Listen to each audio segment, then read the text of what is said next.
My first story has to be about the protests all across the country, sparked by the horrific death of George Floyd at the hands of a police officer in Minneapolis. We are going to begin with tens of thousands of Americans marching tonight in cities across the country, calling for change in the wake of George Floyd's death.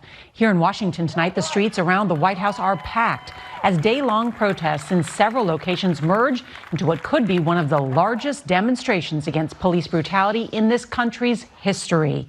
The scene was much the same in Philadelphia today, where thousands carried signs and called out George Floyd's name. Ain't no power like the power of the people, because the power of the people don't stop. That is a lot of people. That is a lot of America. I've got a lot to get through, so let's dig in. It's been said that America's at a tipping point.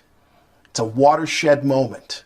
The pile of dust that we've been sweeping under the rug for decades has now gotten so big that no one can ignore it anymore. Well, not no one. The line has been drawn, and it's systematic racism believers on one side and the it's just a few bad apples believers on the other. And the tension is building. Now, while we all seem to agree that what we saw done to George Floyd was horrific and inhumane and should have never happened, we can't all seem to agree on what the bias was behind it. One side proclaims that this was centuries of a racist system that makes it so that black lives are not as important as white lives to white people, while the other side proclaims that this is an example of a poorly trained police officer and 3 other officers that were also poorly trained. Okay, so it's 4 poorly trained police officers. And that's the problem. The problem is with the police, not with racism. And the two sides stand on the edges of a ravine, yelling and screaming with the hopes of advancing ground. We have social media. That should help, right? I mean, that was the idea. It brings us closer together, keeps us in touch. Well, much like the Learning Channel, social media has strayed very far from its mission statement. Is it really working for anyone in the sense of bringing us closer together? Tell me, from all the exuberance you had when you found out that you could connect with old high school friends, remember that? Oh man, I can connect with all my buddies. I remember all the fun times we had in high school. I cannot wait to hear from my friends. Remember that? Remember that enthusiasm? Now tell me, how many of them have you unfriended? I'll tell you, I'm not big on unfriending because I like to know what the other side is up to. But I will 30-day snooze the shit out of somebody. 30-day snooze? That's my jam. My point is this. I've said for many years, social media is the best and worst invention we have ever come up with. Being able to sit behind a keyboard and spew out every thought that comes into your head, that could not have been a good idea on paper. Now it's gotten to the point where we unfriend anyone that, well, we've just heard enough from.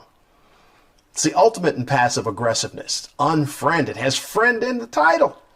Doesn't sound as bad. I'm going to unfriend you. As if to say, just so you know, you were a friend and now not. What this results in is we only associate with like-minded people. Is that really a bad thing? Isn't it in our DNA for us to be somewhat tribal? Now, while you may have gone in with the idea that I'm going to open minds and change hearts and bring them on over to my side, tell me, how's that going for you? From what I can tell, both sides are 100% convinced that they're right. They just go about it in different ways. The conservative side loves using memes as facts. Oh my God, they can't get enough. They love it, even if everything in it is atrociously misspelled. They're like, here's a meme, deal with those facts. They're in a picture, boom, in your face.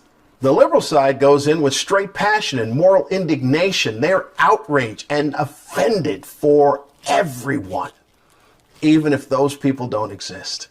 No one listens, everyone's angry, and then you start with the unfriending. The weird thing about this is both sides take that as a victory. The one that unfriends the person returns to the tribe to say, I couldn't take so-and-so anymore. I had to unfriend them. And the tribe congratulates them. That's what happens when they get hit with facts they can't take it. The liberals claim they want to be all-inclusive until you disagree with them. Snowflakes. Look, maybe we should only be preaching to the choir, because that seems to be the only way that we get along. It was very difficult for me to write this, because I was trying to balance between preaching to the choir and trying to get people that don't agree to understand. Then I thought, why?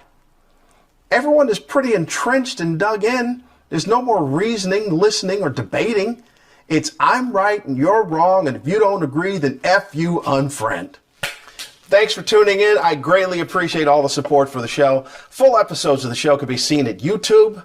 You can catch daily clips on all social media platforms that I'm on. If you're inclined to, you can donate via PayPal or Square Cash. You can also email me at thenownormal@lamontferguson.com. Like, share, subscribe, unfriend. I don't care. I don't. You can do all the unfriending you want to. Till next time, Lamont Ferguson, this is The Now Normal.